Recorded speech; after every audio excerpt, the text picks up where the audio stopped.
Oke. Ini pertanyaan pertama. Ada suatu kondisi, pilih yang mana? Ini untuk pemula yang belum membaca paten fungsinya, wajar untuk bertanya itu. Tapi kalau sudah mendalami 3 paten fungsi masing-masing, kita mestinya tidak akan kebingungan lagi. Kapan kita pilih SOP 100, kapan kita pilih eksekusi. SOP 100 itu punya 3 paten fungsi ya. Jadi ini sudah hasil penelitian yang kita berani ajukan sebagai hasil yang akan terjadi ya. Jadi pertama, regenerasi sel. Kita tahu sel ini dasar dari jaringan, jadi kita akan butuhkan SOP 100 untuk memperbaiki organ yang manapun ya. Yang kedua, SOP 100 plus akan melancarkan aliran darah. Jadi untuk penyakit-penyakit yang disebabkan langsung oleh gangguan aliran darah, SOP 100 plus ini menjadi suatu kewajiban ya. Misalnya pasien kencing manis yang pembuluh darahnya tuh sudah banyak mampet-mampet, itu sangat butuh aliran darah. Lalu orang dengan serangan jantung, serangan stroke itu juga menunjukkan dia butuh bantuan melancarkan aliran darahnya ya. Kecuali stroke-nya perdarahan, itu pembuluh darah pecah, dia agak berbeda. Tapi kalau stroke yang tersumbat, iskemik, itu sangat butuh SOP ini ya. Nah, yang ketiga, dia memperbaiki kulit sebagai anti-aging. Jadi orang dengan tambah umur, tambah kerutan di kulitnya, itu membutuhkan SOP 100 ini. Jadi ini 3 paten yang utama. Semua penyakit yang membutuhkan perbaikan sel, berikan SOP 100. Nah, Utsukushi ini punya 3 paten juga. Yang pertama, anti-tumor agent. Ya. Nah, ini nanti melalui aktivasi dari natural killer cells. Gitu. Dia yang sanggup untuk menghadapi baik bakteri maupun virus maupun sel kanker yang baru mulai bermutasi. Ya. Nah, di dalam ini ada bahan juga yang namanya fucoidan. Ini sudah terkenal untuk melawan kanker. Nah, jadi semua kasus bersifat tumor atau kanker kita butuh Utsukushi. Paten yang kedua, dia mengaktifasi sistem kekebalan tubuh kita, sistem imunitas kita. Baik natural killer cells, ini garda terdepan untuk menghadapi patogen apapun dia yang akan maju duluan. Lalu yang kedua, ini sel darah putih secara keseluruhannya, leukosit, ini juga akan diaktifasi. Ya. Nah, pada kondisi infeksi virus, ini seringkali leukositnya turun. Ya. Normalnya 5.000 sampai 10.000, dia bisa turun sampai 2.000. Pada pasien COVID juga leukositnya sering turun. Nah, disitulah kita butuh Utsukushi untuk mengembalikan jumlah leukosit yang anjlok tadi ke posisi normal. Ya. Nah, di sini hati-hati kita menjelaskan ke klien kita. Jadi kalau dikatakan leukosit naik lagi ke posisi normal, itu bukan berarti kalau dia sudah normal, dia akan dibikin jadi lebih tinggi. Itu bisa salah informasi, orang yang sakit leukemia ketakutan untuk minum Utsukushi. Ya, jadi dia tidak bekerja seperti itu. Dia tidak menaikkan leukosit yang normal, tapi dia memulihkan leukosit yang anjlok, yang turun pada waktu terjadi infeksi. Ya. Dan penelitian di Jepang juga menunjukkan khasiatnya secara khusus pada hepatitis C. Nah, tapi ada pertanyaan kalau hepatitis B, hepatitis A bisa nggak gitu ya? Itu pertanyaan dijawab di poin yang kedua, mengaktifasi sistem imun. Berarti infeksi jenis apapun, sel leukosit kita sudah disiapkan untuk melawan dia. Ya. Nah, kenapa di sini ditekankan hepatitis C? Karena hepatitis C ini jenis hepatitis yang beresiko komplikasinya menjadi sirosis dan menjadi kanker hati. Jadi kalau kita bisa di kondisi awal mengatasi hepatitis C, klien kita terlindungi dari kemungkinan dia kena sirosis atau kena kanker hati. Ya. Jadi ini diingat. Dia bisa untuk hepatitis A, B, ataupun yang lain lewat paten yang nomor 2. Jadi kesimpulan pertama, untuk berbagai kondisi sakit, gangguan aliran darah, atau suatu kerusakan sel dalam jumlah banyak, ya misalnya kecelakaan lalu lintas, habis operasi, habis radiasi, habis kemoterapi, ini kita sangat membutuhkan SOP 100%. Kalau kasusnya ada infeksi, ada tumor, kita butuh Utsukushi. Ya, ditambah lagi, dia punya peranan membersihkan usus dan liver. Jadi pada kondisi penyakit yang banyak komplikasinya, kita pikirkan, ini jangan-jangan ususnya ini kotor, sehingga muncul aneka macam penyakit. Kita tambahkan di situ, selain SOP, Utsukushi-nya. Jadi kita gunakan 2 macam, pada penyakit-penyakit yang banyak, ya, yang komplikasi. Nah, ini pertanyaan kedua, dosisnya berapa? Gitu ya. Nah, saya perlu jelaskan dulu penggunaan kata dosis ini. Biasanya kita pakai kata dosis tuh untuk obat-obat farmasi, ya, obat pharmaceutical ini obat farmasi. Karena variasi dari dosis itu bisa sangat kecil, ya, mikrogram sampai ratusan miligram. Harus tepat. Makin kecil takarannya ini, dosisnya, makin keras obatnya. Nah, makin keras obatnya, kita nggak boleh sembarangan mengganti-ganti dosisnya. Nah, ini berlaku untuk obat farmasi. Berbeda dengan produk dari makanan, ya, yang sekarang dikenal nutraceutical. Jadi ini ekstrak makanan dengan kekuatan seperti obat, ya, tapi bahannya dari makanan. Di sini takarannya lebih besar, gram-graman. Jadi kalau di sini mikro dan mili, di sini gram-graman. Misalnya SOP saja 3 gram, Utsukushi 2 gram. Mereka lebih luas range-nya. Ya. Jadi pada umumnya kita range-nya 1 sampai 6 saset. Gitu, ya. Jadi 6 kali lipat pun masih aman-aman saja untuk produk nutraceutical. Tapi kalau obat farmasi jangan coba-coba. Yang 2 tablet dibikin jadi 6 tablet. Kalau obat darah tinggi langsung anjlok tensinya. Ya. Di dosis itu kita perlu aturan yang ketat. Tapi kalau makanan kita pakai istilah takaran. Ya. Kemudian berapa kali sehari? Kalau di dalam industri farmasi, berapa kali itu ditentukan oleh yang namanya waktu paruh. Jadi suatu obat, waktu masuk di dalam darah tuh berkurang menjadi separuhnya dalam berapa jam. Nah, itu akan menentukan obat itu harus diberikan berapa kali sehari. Ya, misalnya obatnya itu berkurang 50% setelah 24 jam. Berarti obat itu hanya bisa diberikan sehari sekali. Tidak boleh diberikan 2 kali, 3 kali. Nanti dosisnya akan berlipat ganda. Ya. Jadi sangat tergantung pada waktu paruh ini. 1 kali 1 atau 3 kali 1 ditentukan oleh ini. Nah, ini cara penulisannya biasa kita seperti ini. Yang di depan ini frekuensinya. 4 kali 1 berarti sehari 4 kali. Artinya di dalam 6 jam dosisnya sudah berturun separuhnya. Sehingga kita perlu masukkan dosis yang kedua. Ya, ini kita bicara obat. Tapi kalau nutrisi, kita bahas kebutuhan per hari, gitu ya. Jadi kalau SOP atau Utsukushi kita katakan hari, jadi dalam 1 hari ya bisa sampai 6 saset, gitu. Ya. Nah, pembagiannya ini kita sesuaikan dengan kebutuhan. Kalau untuk sehat-sehat saja supaya tetap fit tidak sakit, kita cukup sehari sekali. Kalau dia mulai ada sakit-sakitan, kita gunakan 2 kali 1 saset. Ya, jadi sehari 2 kali 1 saset. Ya. Kalau penyakitnya lebih berat lagi, lebih banyak komplikasi, lebih banyak sel yang rusak, kita naikkan 3 kali, 4 kali. Nah, 4 kali 1 atau 2 kali 2. Ini kalau jumlahnya sama-sama 4 dalam sehari. Ya, kebutuhannya terpenuhi. Nah, ini kita variasi ini kita perhatikan lagi. Orangnya itu gemuk atau kurus misalnya. Ya. Kalau orangnya gemuk, selnya lebih banyak, dia butuh sekali masuk lebih banyak. Jadi kita kasih sekali masuk 2 saset. Misalnya. Ya. Kalau sudah gemuk, penyakitnya juga lebih berat, kita bisa kasih 3 kali 2 saset. Ya. Jadi ini takaran ini variasinya sangat fleksibel. Ya.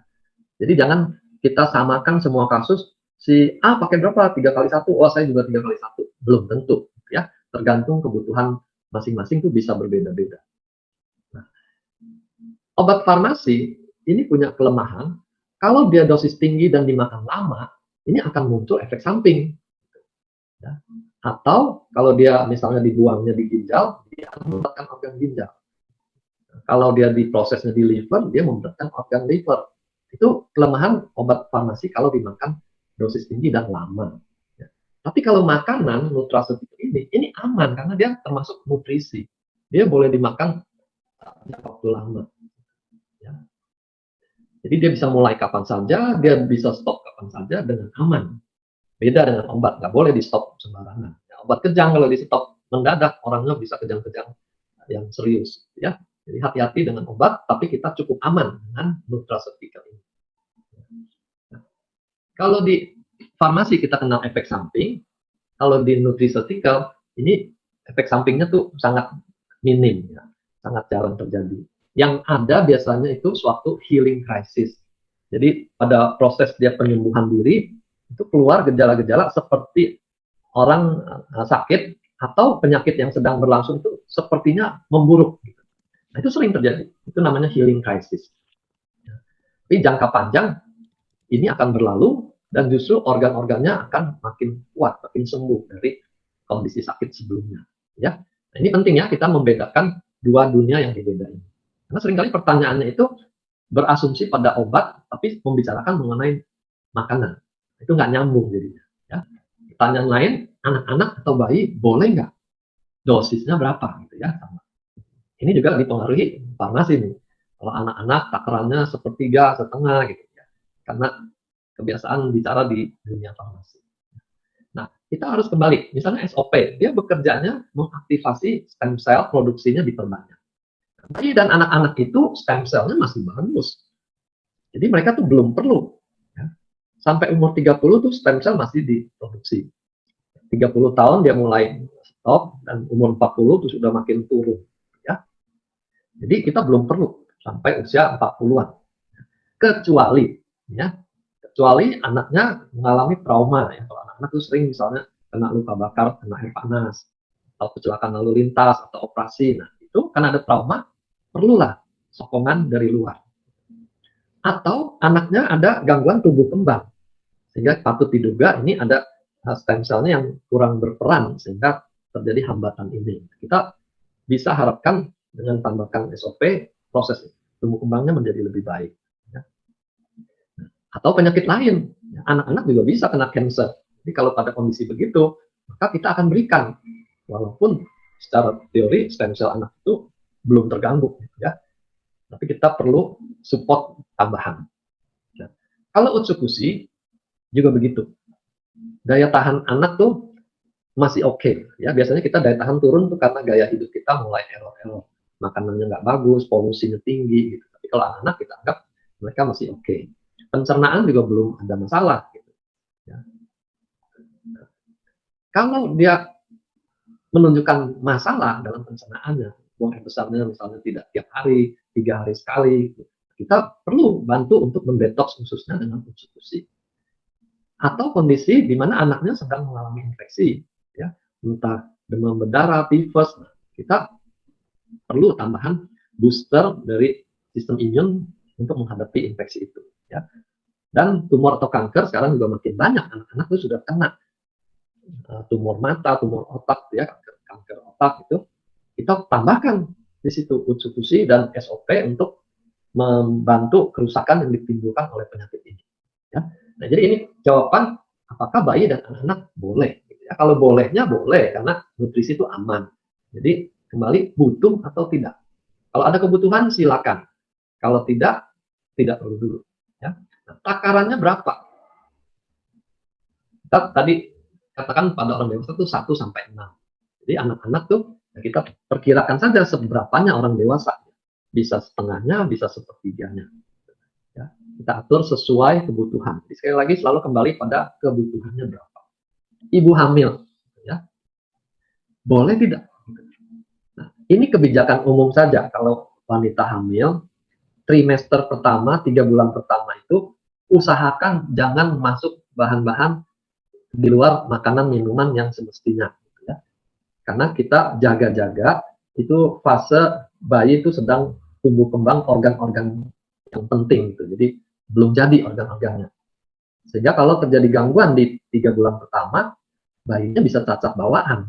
Itu yang di concern yang dikhawatirkan oleh orang-orang kesehatan terkait ibu hamil.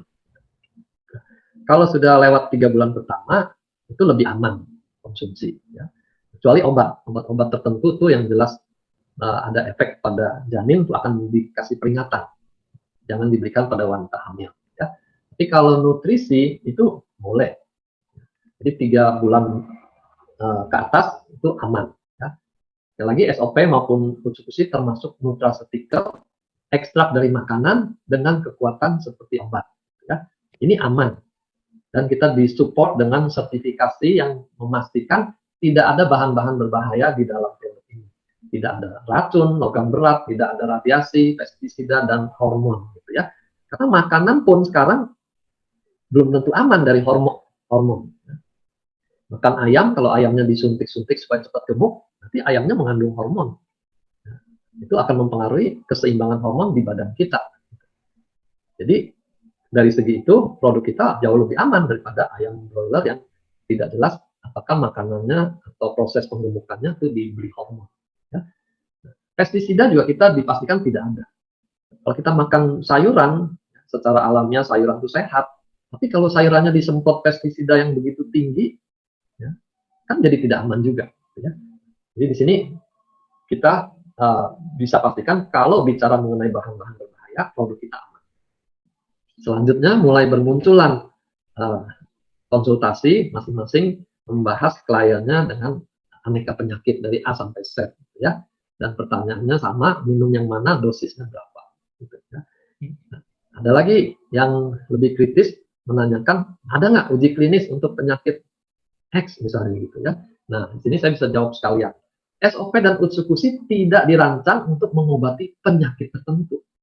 Jadi kita jangan klaim ini bisa untuk glaukoma, ini bisa untuk Hodgkin, gitu. Enggak, tidak ada penelitian yang mengarah pada penyakit tertentu. Jadi jangan tanya, ada nggak uji klinis untuk penyakit A misalnya gitu. Tidak ada. Karena produk ini memang tidak dirancang untuk mengobati penyakit. Nah, kita bermain di bidang kesehatan.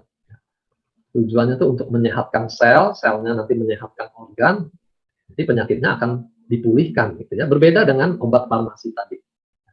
Jadi tidak ada uji klinis untuk penyakit apapun dari A sampai Z. Pilih produk yang mana ya? Kembali ke tadi slide 2 ya, SOP atau eksekusi tergantung fungsi yang diperlukan yang mana. Lalu takaran, di sini kita pakai nalar secara umum. Usia lanjut, stem cell-nya makin turun, makin minim. Sehingga dia butuh lebih banyak. Penelitian umur 60, stem cell itu sudah turun 60% sampai 80%. Ya. Berarti dia butuh lebih banyak dibandingkan orang-orang yang masih umur 40-an, 50-an. Ya. Lalu penyakit yang berat juga membutuhkan lebih banyak. Penyakit yang sudah 10 tahun itu dengan berbagai komplikasi butuh lebih banyak. Dan juga tadi orang yang beratnya lebih berat, dia butuh lebih banyak. Ini yang menjadi patokan kita, takarannya berapa nih? Sakit yang ringan 2 kali 1. Kalau dia ringan tapi umurnya lanjut usia, umur 60, kita perlu lebih dari 2 kali 1. Gitu. Bisa 3 kali 1, 4 kali 1, tergantung kondisi yang ada di sini. Jadi sekali lagi, jangan harapkan ada pedoman takaran untuk penyakit A berapa. Gitu. Tidak bisa. Kita selalu harus kembali pada kebutuhan orang itu berapa. Penyakitnya mungkin sama jenisnya, tapi umurnya beda, komplikasinya beda, maka takarannya juga akan beda. Dia butuh lebih banyak. Ya, lanjut. Ini lain lagi ceritanya. Ya. Disebutkan member saya sakit X, setelah minum SOP atau setelah minum UTSU muncul gejala E. Kenapa ya? Jadi sering tanya kenapa. Saya nggak susah untuk menjawab, saya tidak tahu, gitu. Saya belum tahu. Karena kan susah menjawab apa yang terjadi pada diri orang ke orang. Banyak macam penyebabnya. Kalau hanya dari cerita, saya nggak bisa jawab. Ini kelemahan para dokter ini. Tidak sehebat orang pintar.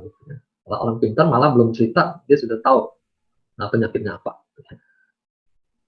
Jadi saya ingat profesor guru saya tuh suka godain gitu. Ya, Wijaya, kita ini bukan orang pintar ya. Kenapa? Karena kalau pasien kita bilang, dok saya kemarin pergi ke orang pintar gitu, itu bisa dipastikan bukan pergi ke dokter. Jadi kita memang bukan kelompok orang pintar. Ya. Jadi jangan tanya kenapa, karena banyak kemungkinan.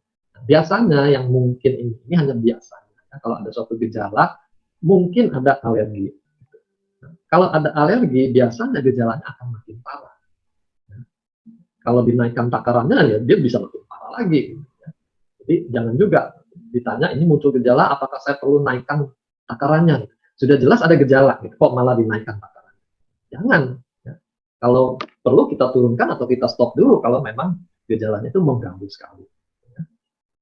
Kemungkinan kedua itu reaksi detox. Jadi waktu organ-organ dibersihkan, sel-sel itu akan mengeluarkan semua racun yang tersimpan di situ. Karena racunnya keluar dalam jumlah besar, muncullah gejala seperti orang keracunan itu. Jadi proses detox, tapi membuat gejala seperti orang keracunan. Nah, proses detox ini akan mereda, karena tubuh kita akan makin bersih. Jadi ini bedanya. Kalau alergi dia akan makin parah, kalau dia detox dia akan makin mereda. Kita bantu dengan mengurangi takarannya. Kalau tadinya pada takaran 2x1 dia muncul gejala, kita turunkan 1x1. Lalu sarankan minum air lebih banyak. 8-10 gelas per hari ini sudah cukup untuk membantu proses detox ini, sehingga racun-racun itu semua dibuang keluar. Lewat urin, lewat kotoran, lewat keringat, itu semua dibantu keluar lebih cepat dan gejalanya akan mereda. Kalau SOP UTSU itu saya stop, apakah penyakitnya akan muncul lagi? Nah, ini saya mau ketawa, nggak tega juga gitu. Karena pada dasarnya penyakit apa sih yang nggak bisa muncul lagi? Sakit kepala juga lain kali bisa muncul lagi, vertigo juga bisa muncul lagi. Kenapa aneh kalau suatu penyakit muncul lagi? Ini kita bandingkan dengan suatu alat bantu kesehatan. Misalnya saya sendiri pakai kacamata. Jadi kan aneh kalau saya bertanya, kalau kacamata saya dilepas, apakah penglihatan saya akan buram lagi? Ya terang lah, namanya juga alat bantu. SOP atau UTSU ini termasuk alat bantu meregenerasi sel. Kalau dia di stop, berarti bantuan regenerasi ini akan berhenti dan prosesnya kembali secara alamiah seperti sebelumnya, tubuh mengalami degenerasi. Gitu. Hanya itu konsekuensinya kalau di stop. Ya. Nah, pertanyaannya, kalau sekarang saya makan hasilnya bagus, lalu saya stop. Berani nggak nanti reuni sama teman-teman 10 tahun lagi? Teman-temannya continue makan, saya tidak makan, waktu reuni kelihatan lah gitu. Ya, coba yang udah pernah reuni, pernah nggak bandingkan kondisi kulit, rambut, dan penampilan fisik dari teman-teman sekelas? Ya, kan beda-beda. Penuaannya itu beda-beda. Itu karena ada yang dirawat, ada yang tidak peduli dengan kesehatannya. Ya. Sehingga proses degenerasinya ini berjalan dengan cepat. Itu saja sih kerugiannya kalau dia di stop. Ya. Wah, kalau gitu saya bisa ketergantungan sama SOP eksekusi. Ya, dia pakai kata ketergantungan. Benar nggak kita mengalami ketergantungan? Balik ke tadi, slide yang sebelumnya. Ya. Itu alat penopang untuk melawan degenerasi. Kalau penopangnya di stop, ya dia hanya kembali mengalami degenerasi. Itu saja. Nah, bandingkan dengan ketergantungan obat.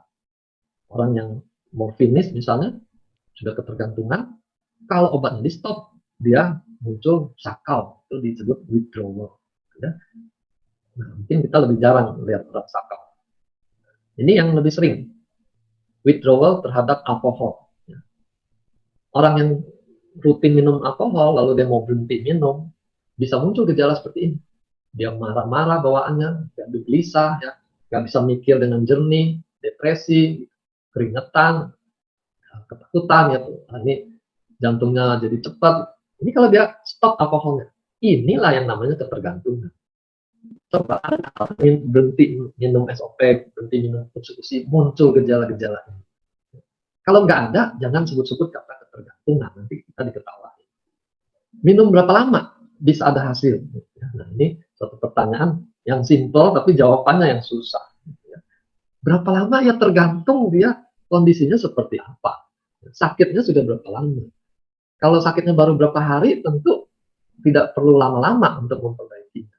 Tapi kalau sakitnya sudah puluhan tahun, mau sembuh dengan satu box saja, ya jangan dong, ya itu terlalu jauh harapan dengan kenyataannya. Ya. Lalu ditanya juga sekarang usianya berapa?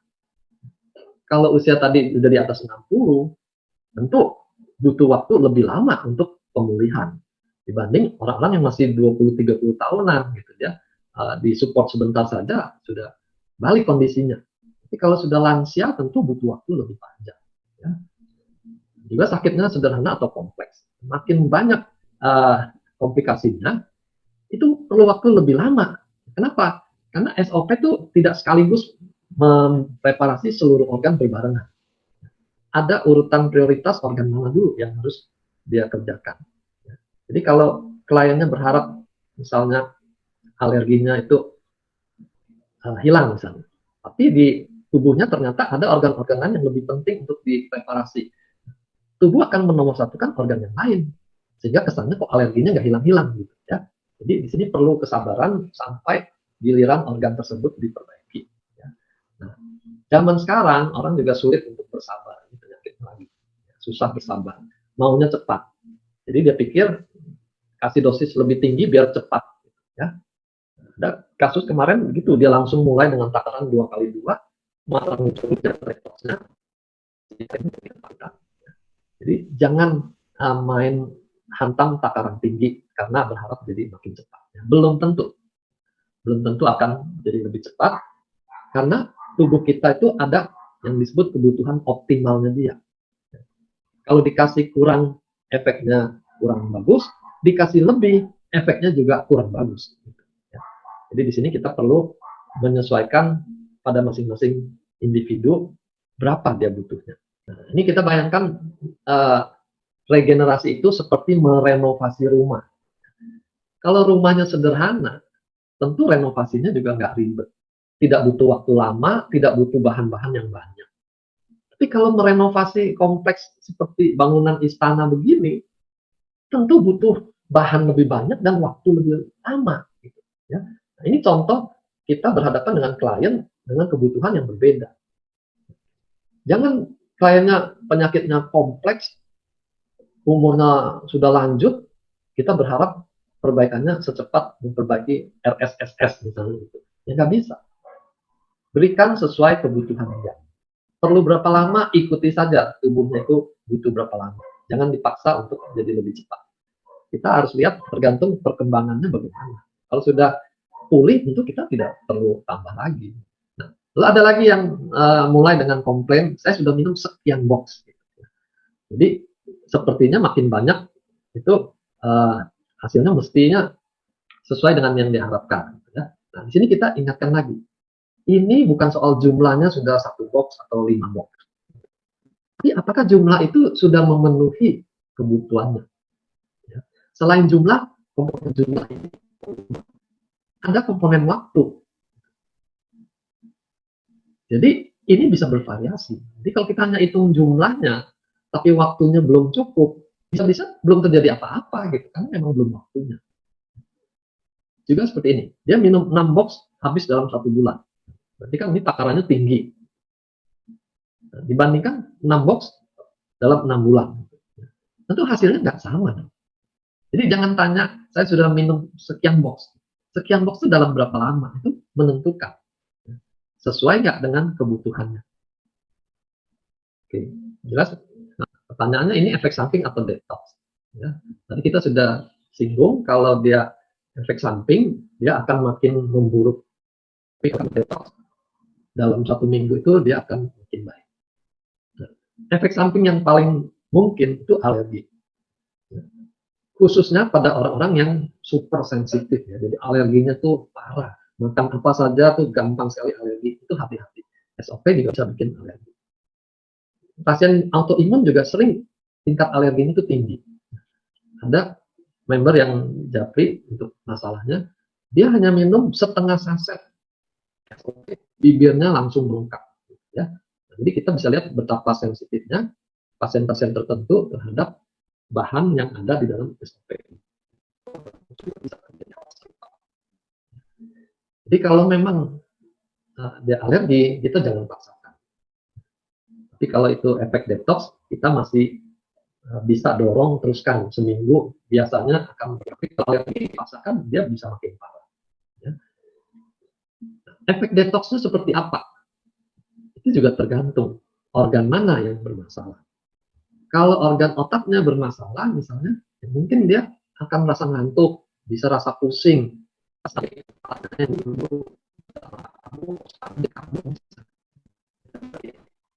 lamanya itu sebenarnya belum sembuh, hanya tidak muncul saja. Jadi waktu kita berikan produk ini, terjadi proses detox di sana, dia jadi muncul. Kalau problemnya di pencernaan, ya bisa jadi mencret, BAB-nya hitam, baunya menyengat, gitu ya. Mestinya dia senang. Ini sedang bersih-bersih di dalam sana. Ya. Cuma ada kondisi kalau yang wasir, misalnya dengan eksekusi ada beberapa yang laporan, wasir jadi benar.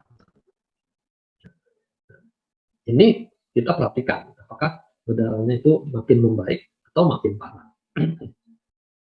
Kalau ginjal, dia akan terganggu pada urinnya. Ya, urinnya jadi keruh, bisa jadi berbau, berbusa misalnya. Sama, kalau dia detox, dia akan membaik dalam seminggu. Kulit juga bisa, karena detox keluar lewat keringat juga. Jadi kalau keringatnya sekarang kadar racunnya tinggi, dia bisa jadi gatal. Kalau levernya sedang dibongkar tuh bisa terjadi orangnya jadi nggak nafsu makan. Orangnya jadi bawaan itu capek misalnya. Ini bagian dari efek detox. Dan patokannya dalam 1 minggu, paling lama 2 minggu, mestinya dia sudah berkurang. Tapi kalau dia jadi berkepanjangan, kita harus analisa ulang, harus periksa lagi ke dokter. Ini kenapa ini kok bukan makin membaik, kok dia malah keterusan. Ya. Ini ada hati-hati kalau gejala negatifnya berupa pendarahan. Kita jangan anggap enteng, oh itu efek detox, ya. Jangan. Kita perlu pastikan itu sumber perdarahannya di mana. Misalnya tadi di buang air besarnya jadi berdarah. Kita jangan samakan, oh itu seperti teman saya dia punya wasir di dalam karena makan eksekusi wasirnya jadi berdarah, nanti bisa sembuh sendiri kok. Hati-hati. Siapa tahu dalam kasus yang dihadapi ini ada kanker usus di sana. Jadi eksekusinya diaktifkan, kankernya ada reaksi perdarahan. Justru kita mesti dorong dia untuk periksa ada di dalam sana ada apa yang bikin perdarahan. Ya. Ada klien juga melaporkan wanita sudah menopause, minum eksekusi kok malah sekarang jadi keputihan. Ya. Saya sarankan periksa. Karena bisa saja eksekusi mengaktifkan perlawanan, terjadi pertempuran di dalam sana, entah di rahimnya atau leher rahimnya, sehingga terjadi keputihan. Lebih aman diperiksa daripada kita berasumsi oh itu efek detox gitu ya. Kalau ternyata dia kanker kan kita jadi terlambat menanganinya. Nah, ada lagi klien untuk menyampaikan seperti laporan kasus gitu ya. Lengkap datanya, CT scan-nya juga lengkap, lab-nya berlembar-lembar. Kita nggak perlu sampai segitu detail karena kita sekali lagi bukan berhadapan dengan urusan medis sebenarnya. Kita berhadapan dengan urusan kesehatan. Ya. Medical and health, ini dua dunia yang berbeda. Kalau dunia medis, memang harus akurat sekali. Diagnosanya itu sampai ke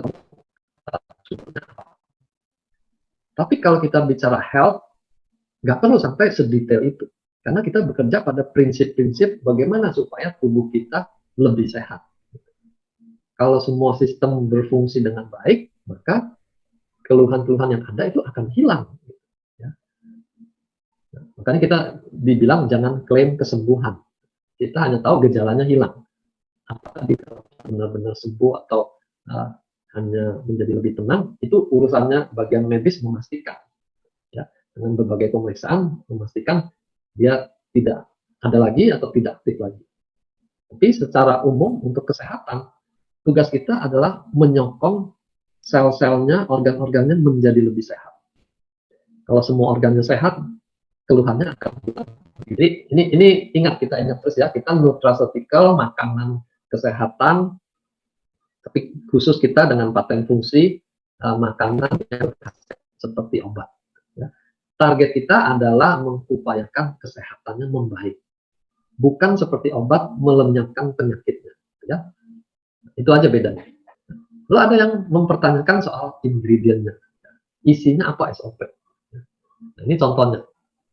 Jadi ada klien mahnya sensitif terhadap vitamin B kompleks, maka mengandung B kompleks. Ya. Saya baru dengar B kompleks mengganggu lambung. Ya. Tapi intinya kita tidak perlu khawatir dengan ingredientnya mengganggu organ. karena kita tidak bermain di dosis tinggi. Misalnya vitamin C, ada nggak vitamin C? Kalaupun ada tuh takarannya itu nggak sampai 1000 mg yang bisa mengganggu lambung. Ya. Itu kita bisa pastikan. Dan memang ini bukan melengkapi kebutuhan vitamin mineral, bukan. Itu bisa didapatkan dari sumber lain. Tapi kita punya SOP misalnya, kelebihannya di regenerasi sel lewat insulin-like growth factor, lalu merangsang stem cell. Itu yang membuatnya menjadi istimewa. Ya. Jadi jangan terlalu risaukan kandungan lain-lainnya. Gitu. Ya. Vitamin E-nya bukan itu yang penting. Kalau dirasa kurang tinggi, carilah suplemen lain yang dosisnya lebih tinggi. Ini saya mau singgung mengenai barley. Ya. Kalau barley yang dimaksud di kesehatan umum itu sering dikaitkan dengan pasien autoimun yang dilarang untuk makan barley. Dalam barley itu ada gluten. Gluten itu bisa membuat autoimunnya tuh menjadi aktif. Ya. Barley yang ada di SOP itu bukan barley yang ada di market umum, tapi dia termasuk Chinese barley ya, pearl barley atau nama lainnya Yorkshire atau white seed. Ini jenis yang berbeda dengan barley pada umumnya. Dan bisa dipastikan spesies barley yang ini, pearl barley ini tidak mengandung gluten. Jadi aman untuk pasien autoimun. Ya. Nah, yang ke pasien autoimun sering kita diadu dengan dokter-dokter yang berkecimpung di komunitas autoimun. Di komunitas itu, dokter itu melarang menggunakan SOP dan Utsukushi. Karena dikhawatirkan membuat sistem imunnya jadi galak dan bikin autoimunnya kambuh. Ya. Jadi diadu nih, kata dokter sana nggak boleh. Gimana? Dokter di AFC boleh atau enggak? Susah juga posisinya kalau kita diadu seperti itu. Karena belum tentu yang dibaca sama bukunya. Cuma supaya kita nggak membuat pasiennya tuh bingung, jadi saya makan atau enggak. Ya. Kita ikuti teori kekhawatiran dia mengaktifkan imun sel sehingga autoimunnya menjadi aktif lagi. Ya. Kenapa? Karena mereka sedang memberikan penekan sistem imun. Ya, obat-obat yang diberikan pada penyakit autoimun itu adalah menekan sistem imun. Nah, kalau kita mengaktifkan sistem imun, mereka tentu akan keberatan. Capek-capek ditekan, kamu aktifkan lagi gitu ya. Nah, dari produk kita yang ada paten fungsi mengaktifkan sistem imun itu adalah Utsukushi, bukan SOP. Jadi kita bisa katakan kalau SOP itu untuk semua sel dia bagus-bagus aja. Bahkan kita sudah dapatkan pasien autoimun pun membaik dengan konsumsi SOP ini. Ya. Tapi kalau Utsukushi ya kita ikuti. Dia larang, kita jangan kasih dulu sampai SOP-nya menetralisir semua reaksi autoimunnya. Kita mau tambahkan Utsukushi untuk detox khususnya, belakangan kita berikan. Ya. Nah, ada lagi dia pertanyakan obat-obat yang sedang dimakan. Misalnya di sini pasiennya sedang minum Plavix misalnya gitu. Lalu terjadi mimisan. Gitu. Tanyanya ke kita, ini Plavixnya boleh di stop nggak? Gitu ya. Usahakan kita tidak menjawab hal itu. Gitu ya. Menyetop obat yang sedang diberikan oleh dokter lain itu wewenangnya dokter yang memberikan obat. Kita jangan stop, nanti dokternya tersinggung. Makin nggak dikasih, kita berikan suplemen ini itu dianggap kita mencampuri urusan medis. Ya. Jadi soal mengurangi Plavix atau tidak, kembalikan ke dokternya. Dia yang kasih, dia yang putuskan mau kurangi atau mau stop. SOP berfungsi melancarkan darah. Obat-obat pengencer darah ini juga melancarkan darah. Kombinasi SOP dengan Plavix itu sebenarnya tidak sampai membuat darah itu jadi begitu encernya terjadi perdarahan. Ya. Tidak begitu. Jadi kita jangan khawatir juga kalau orang sudah diberi obat pengencer darah, kita nggak berani kasih SOP. Gitu. Karena fungsi lain-lain yang dibutuhkan itu lebih tinggi daripada kekhawatiran kita ini darahnya tidak terjadi seperti itu. Oke. Lalu ada lagi yang menanyakan produk dari perusahaan lain. Katanya itu lebih cocok untuk anak-anak autism. Ya, tanyalah ke sana, jangan tanya ke sini gitu. Kita hanya sampaikan fakta dari member-member kita yang ada ADHD, yang bagian dari autism ini mengalami perbaikan gitu dengan SOP. Gitu. Itu saja yang kita bisa ceritakan. Nah, mengenai produk yang ada di sana itu urusan perusahaan sana gitu. Kita jangan ikut komentar apa yang ada di sana. Kita bilang yang ini lebih bagus, jangan ya. Kita bukan jualan kecap, kecap kita nomor satu. Ini menyangkut lain penyakit genetik. Karena memang dalam slides training ada disinggung SOP itu bisa memperbaiki ekspresi genetik. Ya.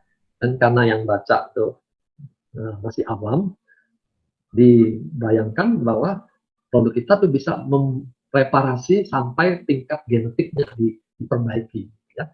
Muncul istilah mengikis gen jelek. Ya. Sehingga ditanya kalau mengikis gen jelek ini diberikannya kepada anak-anak atau kepada orang tuanya waktu hamil. Jadi saya godain jawabannya atau bagaimana. Karena bukan dua-duanya.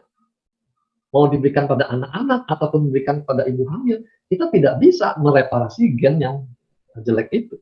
Di sini konsepnya berbeda. Kita hanya bisa mempengaruhi ekspresi gen, bukan memperbaiki gennya. Kalau di sini di istilahnya mengikis gen jelek ya. Nah, saya bilang entah dikikis atau disolder kita tidak bisa memperbaiki gen. Tapi ekspresi gennya kita bisa pengaruhi. Nah, di sini muncul pemahaman yang lebih dalam lagi. Ya. Jadi ada penyakit genetik, ada lagi penyakit epigenetik. Saya ambil contoh yang sederhana. Keluarga ayahnya misalnya punya bakat kolesterolnya tinggi. Anak-anaknya mewarisi gen kolesterolnya tinggi. Tapi tidak semua anaknya menunjukkan kolesterolnya tinggi. Ya. Jadi itu artinya walaupun genetiknya membawa suatu error, tapi belum tentu penyakitnya itu muncul. Kalau anaknya itu hidup dengan gaya hidup yang tidak sehat, baru penyakit genetik tadi muncul. Jadi epigenetik ini pengaruh dari faktor lingkungan yang menentukan apakah penyakit genetiknya itu akan muncul atau tidak. Ya. Nah, produk kita bisa berpengaruh di sini. Sehingga ekspresi gennya itu tidak muncul. Ini mungkin agak rumit, tapi secara umum seperti itu. Kita tidak memperbaiki genetiknya, tapi kita bisa menjaga supaya dia jangan muncul. Selain kolesterol, ada genetik lain, ya, kanker, jantung, stroke, ini juga begitu. Tapi kita bisa jaga supaya dia jangan muncul. Kapan dibutuhkan masuknya SOP? Ya. Kalau teori tadi, di atas 30 tahun sudah tidak produksi baru, umur 30 itulah kita perlu mulai masuk SOP ini. Ya. 40 perlu lebih banyak, karena jumlah selnya juga makin merosot. Ini penyakit lain lagi terkait batu, ya. Batu ginjal, batu empedu. Pertanyaannya bisa nggak untuk batu? Ya. Sejauh yang saya tahu, tidak ada bahan SOP itu dirancang untuk memecahkan batu, stone crash, nggak ada. Gitu, ya. Lalu kita kan suka berpegang pada testimoni. Kalau orang posting kliennya minum SOP batunya keluar, hati-hati. Testimoni itu kan bisa saja penjelasannya mungkin ukuran batunya memang kecil sehingga bisa keluar sendiri. Ya. Atau kalau batunya memang sempat macet, dengan diberikan SOP, sel-selnya itu lebih berenergi, aktif mengeluarkan batu itu, dan batu itu bisa keluar. Kan bisa terjadi seperti itu. Ya. Nah, atau kemungkinan lain lagi, memang pengaruh metabolisme itu entah bagaimana bisa membuat batunya jadi lembek, jadi mudah keluar. Itu juga kita nggak tahu, itu perlu penelitian yang lebih serius gitu ya. Kita tidak bisa katakan bisa atau mustahil, karena desain awalnya memang tidak berurusan dengan masalah batu. Ini penyakit bawaan, jantung bocor bisa nggak? Gitu ya. Sekali lagi kita ingat, makanan itu paling-paling mempengaruhi fungsi kerja organ-organ menjadi lebih baik. Tapi kalau gangguannya bersifat struktural, misalnya tulang bengkok, lalu apa lagi?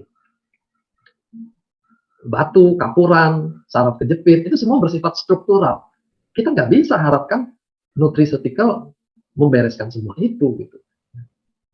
Kita sering godain kalau misalnya dia bisa perbaiki struktural, nanti orang yang uh, tidak punya lipatan kulit, yang hidungnya kurang mancung juga akan berharap terjadi perbaikan, gitu ya, karena itu struktural. Kita nggak mungkin itu kejadian. Tapi kalau fungsi kita masih bisa harapkan. Mengenai jantung bocor ini, kita juga masih melihat kemungkinan itu bisa nggak. Dr. Yudi kemarin ada cerita, ada anak yang ukuran kebocorannya itu mengecil. Ya, suatu hal yang berharga untuk dimonitor. Kalau dia bisa mengecil, diterus-teruskan bisa tambah kecil dong. Gitu ya. Itu kita perlu waktu untuk menjawab pertanyaan. Jadi kita tidak menutup kemungkinan itu, tapi kita jauhlah untuk menjanjikan suatu penyakit bawaan bisa membaik. Ini kembali ke alergi. Ya. Jadi gatal-gatal karena apa? Ya. Jadi bisa karena alergi atau bisa karena detox. Itu satu. Kemungkinan lain, ini ada yang namanya leaky gut. Ususnya itu ada peradangan kronis sehingga sepertinya terjadi kebocoran, protein berukuran besar tuh bisa masuk ke dalam darah, dan protein seperti itu yang memicu reaksi alergi. Ya, jadi ada kemungkinan prosesnya belum sampai membetulkan kebocoran usus ini, sehingga masih terjadi alergi masuk ke dalam. Ya. Jadi bukan karena SOP-nya, tapi karena penyakitnya memang belum tuntas. Atau kemungkinan lain, pasien ini mempunyai populasi jamur yang berlebihan, dan dia mengeluarkan toksin-toksin juga yang membuat pasiennya alergi gitu ya. Jadi ada banyak kemungkinan lain soal alergi, bukan bolak-balik ini apa gara-gara SOP-nya ya, selalu jadi kambing hitam. Yang pasti SOP sendiri bisa membantu mengatasi alergi. Lalu ada lagi mengenai utsekusi. Ya, berpikir utsekusi kan dirancang untuk kecantikan, untuk kulit. Alergi kan di kulit. Kenapa bukan utsekusi yang diberikan? Kenapa SOP yang diberikan? Lalu dia lebih detail lagi, ingredient apa di SOP yang membuat alergi bisa diatasi dibanding utsekusi? Ini pertanyaannya. Nah, tegaskan alergi itu bukan masalah kulit, itu masalah antibodi terhadap protein asing.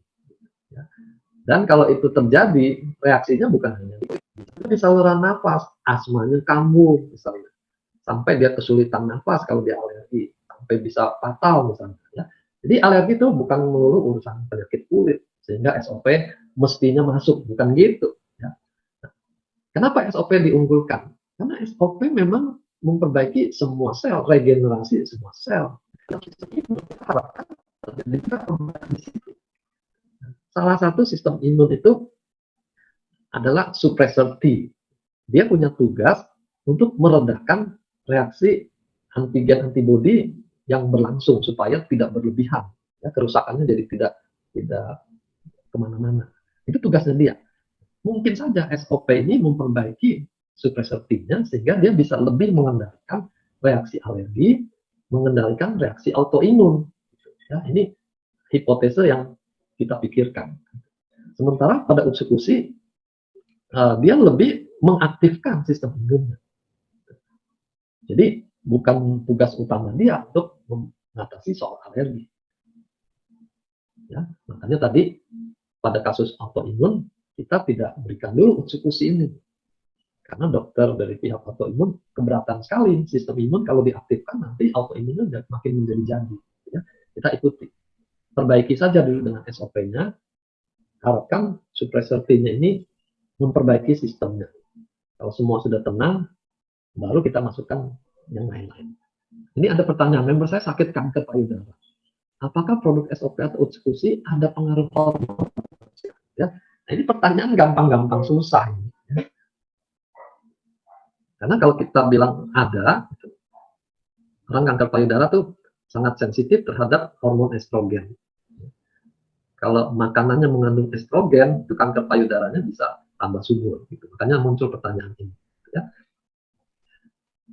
Tapi ada pengaruhnya atau tidak ini jawabannya tergantung konteksnya.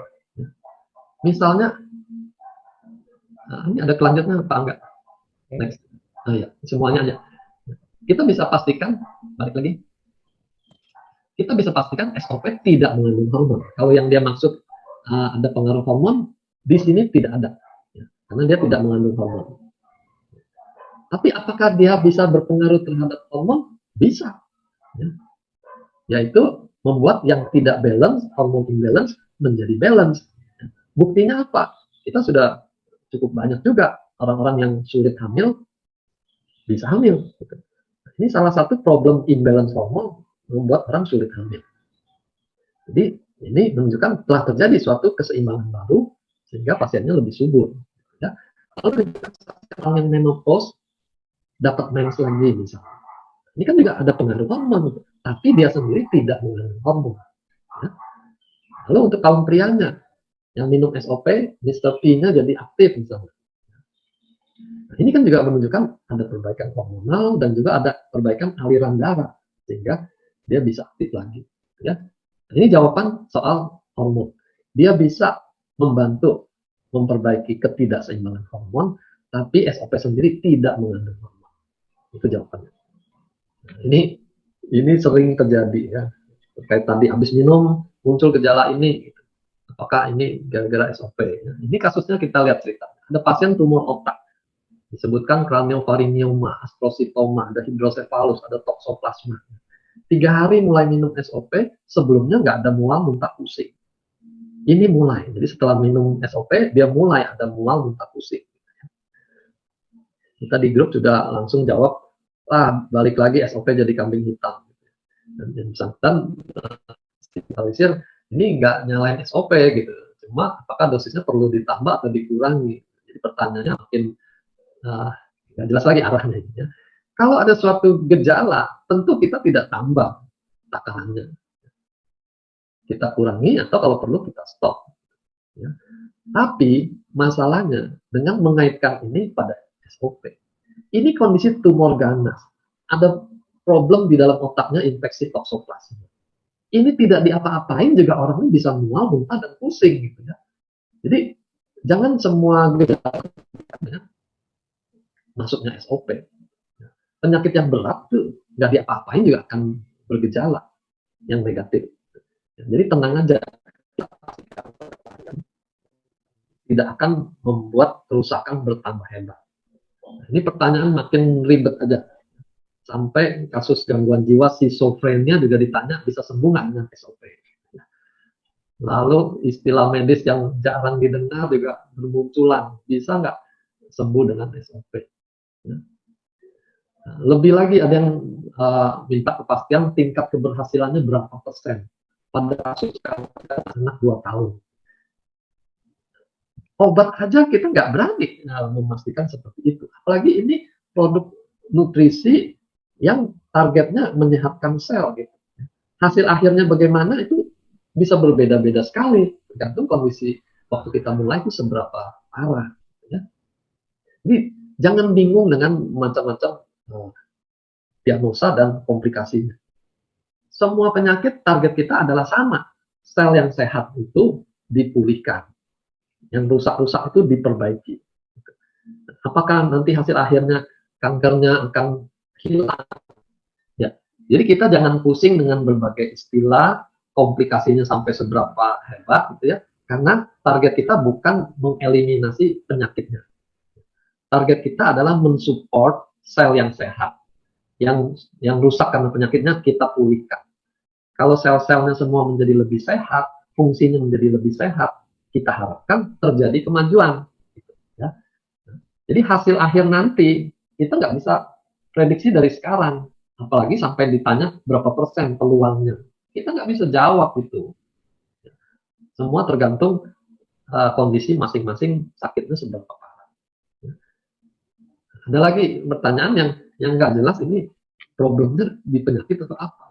Si bapak sakit, saya tawarkan SOP, tapi ibunya takut makin buruk. Ini yang mau diobati bapaknya atau ibunya gitu. Jadi di sini kadang-kadang kita berhadapan dengan klien yang permasalahannya itu kompleks, bukan hanya soal kesehatannya, tapi juga soal psikologisnya. Jadi kita mesti pinter-pinter menjelaskan dengan yakin, dengan mantap.